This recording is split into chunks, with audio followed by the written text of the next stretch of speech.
Conservative Critique of Libertarianism by Edward Feser. Libertarianism and conservatism are frequently classified together as right-wing political philosophies, which is understandable given the content and history of these views. Both philosophies are hostile to the egalitarianism that has motivated socialists and modern liberals, and to the statism with which egalitarians have sought to implement their program. Edmund Burke, the father of modern conservatism, was a Whig who sympathized with Adam Smith's economics, whereas John Locke, the intellectual ancestor of natural rights libertarians such as Robert Nozick and Murray Rothbard, gave his own doctrine of natural rights a theological foundation. Conservatives in the Anglo-American tradition have generally tended to follow Burke in endorsing the free market, and belief in low-key natural rights has often been associated with the sort of religious worldview that most conservatives find congenial. Accordingly, some conservatives have drawn the conclusion that libertarianism and conservatism are complementary tendencies that are best understood as merely different aspects of the same basic political outlook, for example, as representing, respectively, the freedom and order that are both grounded in the same natural law, and whose unique balance within Western civilization proves that both are the inevitable outcome of a process of cultural evolution. The most influential defender of this fusionist position was Frank S. Meyer, and his views did much to shape the contemporary conservative movement. But it also has been criticized by other conservatives, who tend to regard the similarities between libertarianism and conservatism as superficial, masking a deep philosophical divide that makes the two views ultimately irreconcilable. Conservatives who hold this view generally regard libertarianism as merely one utopian modern ideology among others, and as no less beholden to bloodless and rationalistic abstractions than socialism and fascism, even if the abstractions, liberty, rights, and the market, rather than class, race, or the people, are different and less dangerous. As Michael Oakeshott said disparagingly of F.A. Hayek's Road to Serfdom, a plan to resist all planning may be better than its opposite, but it belongs to the same style of politics. Russell Kirk's criticism of libertarianism along similar lines is perhaps best known. His arguments are stated in, among other places, his essay A Dispassionate Assessment of Libertarians, and are representative of conservative misgivings. Kirk's first objection is that libertarians no less than Marxists deny the existence of the transcendent moral order, to which conservatives are committed, and mistake our ephemeral existence as individuals for the be-all and end-all. In response, many libertarians would say that libertarianism does not necessarily deny that such a moral order exists, but holds only that it would be wrong and self-defeating to attempt to enforce it through the intervention of government. To do so would interfere with an individual's right of self-ownership, respect for which entails allowing for the possibility that individuals will sometimes abuse their rights by acting immorally. However, some conservatives argue that this reply misses the point of Kirk's objection. The sort of transcendent moral order Kirk has in mind, they would say, presumably involves something like the natural ends or purposes attributed to human beings by traditional theistic natural law theory, or God's ultimate ownership of human beings as affirmed by Locke in his version of natural law. This sort of order puts definite constraints on the kinds of natural rights that human beings can coherently be said to have, because the point of our having natural rights, according to these theories, is to facilitate the realization of our natural ends or purposes, according to traditional themists, or to safeguard God's property, according to Locke. For traditional theistic natural law theorists, this entails that there can in principle be no right to do what is contrary to our natural ends or purposes, and, hence, no right to do what is intrinsically immoral, for example, using illicit drugs or viewing pornography. For Locke, it entails that there can be no right to do what would violate God's rights over us, for example, committing suicide. The thrust of Kirk's objection, then, would seem to be that, in insisting on a right to do many things that traditional natural law theories, whether Thomist or Lockean, would regard as immoral, libertarianism implicitly rejects the metaphysical foundations on which many conservatives take our moral obligations to rest. Kirk's second objection is that order is prior to either liberty or justice, because liberty and justice may be established only after order is reasonably secure. However, he argues, libertarians give primacy to an abstract liberty and thereby imperil the very freedom that they praise. To this notion some libertarians reply that Kirk has things backward. Respect for individual rights to life, liberty, and property is in their view the foundation of order, because it makes possible the voluntary transactions out of which order, whether economic order, or indeed, for some libertarians, even legal and social order spontaneously arises via an invisible hand mechanism.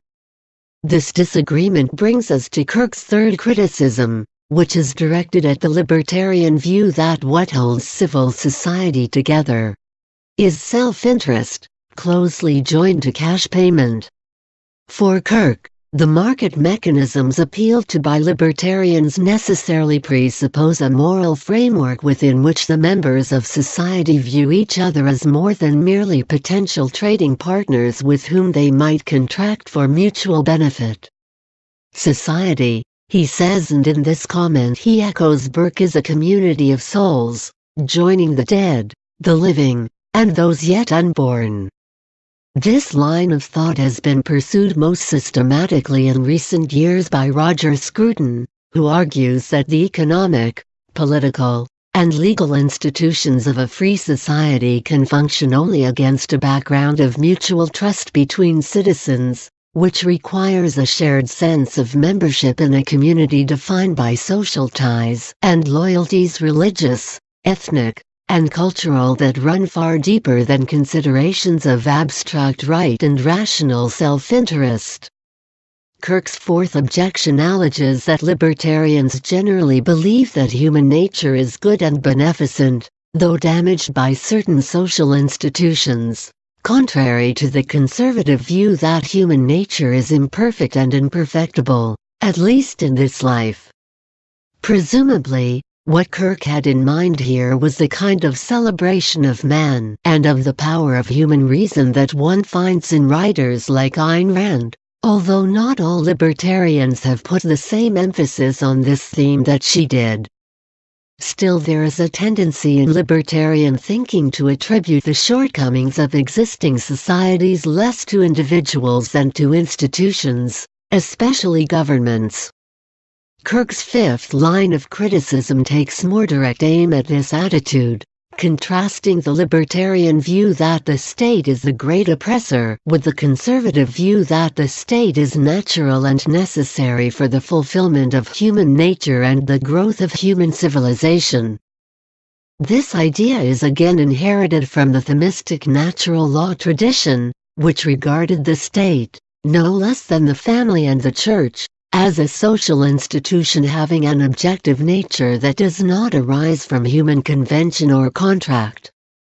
In the course of making this argument, Kirk also complains that libertarians confound the state with government. In truth, government is a temporary instrument of the state. The state, he maintains, is the organic social whole of which government is but the executive organ, whose primary function is the restraint of those individual passions and interests that might threaten the common good.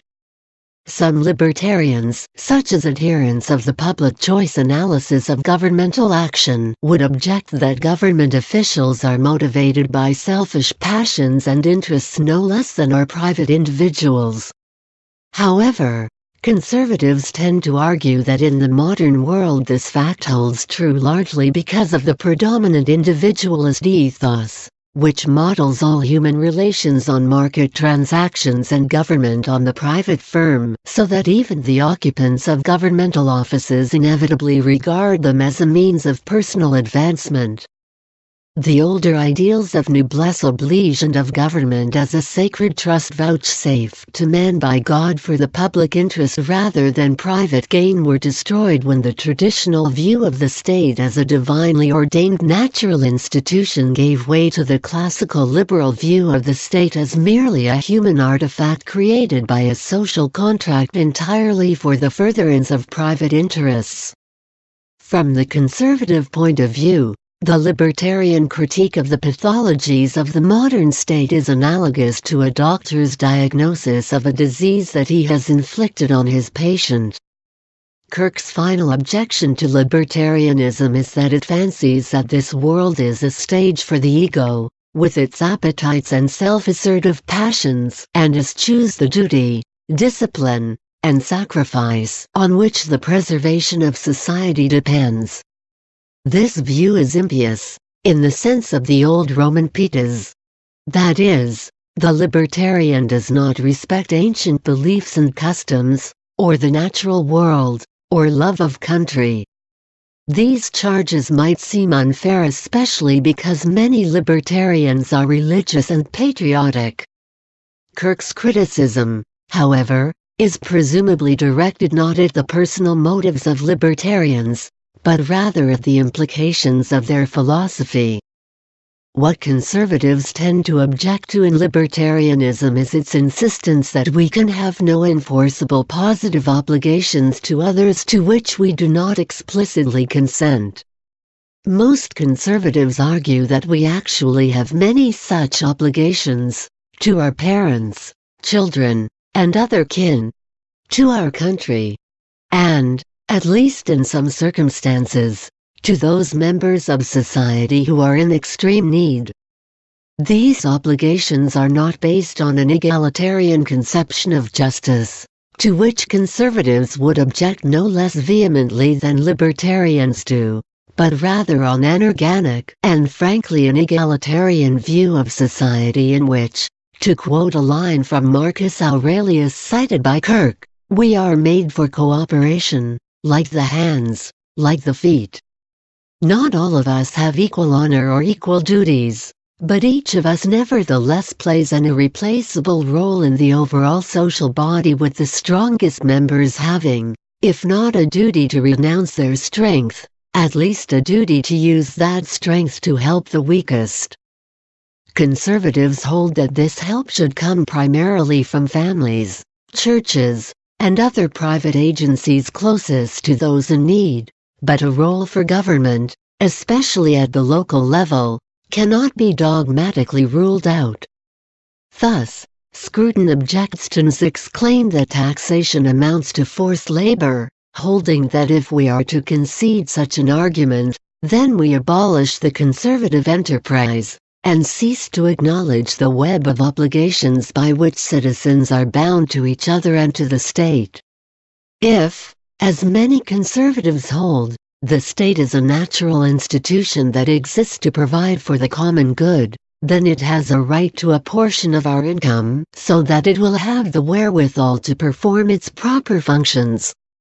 Although conservatives tend to favor strong private property rights, many of them regard property as having a social function that entails that at least under certain well-defined circumstances others can have a rightful claim to a part of our surplus wealth. How a libertarian might reply to such conservative criticisms will probably depend, in large part, on whether he is attracted to Meyer's fusionism. A libertarian who is already sympathetic with the Burkean traditionalist and natural law premises to which conservatives appeal will find that he has to take conservative objections seriously and try to find some way of retaining these premises while avoiding the conclusions Kirk and others would draw from them. Those committed instead to a utilitarian or contractarian version of libertarianism will probably be unlikely to find such conservative premises attractive in the first place, and are bound to be less troubled by the conservative critique.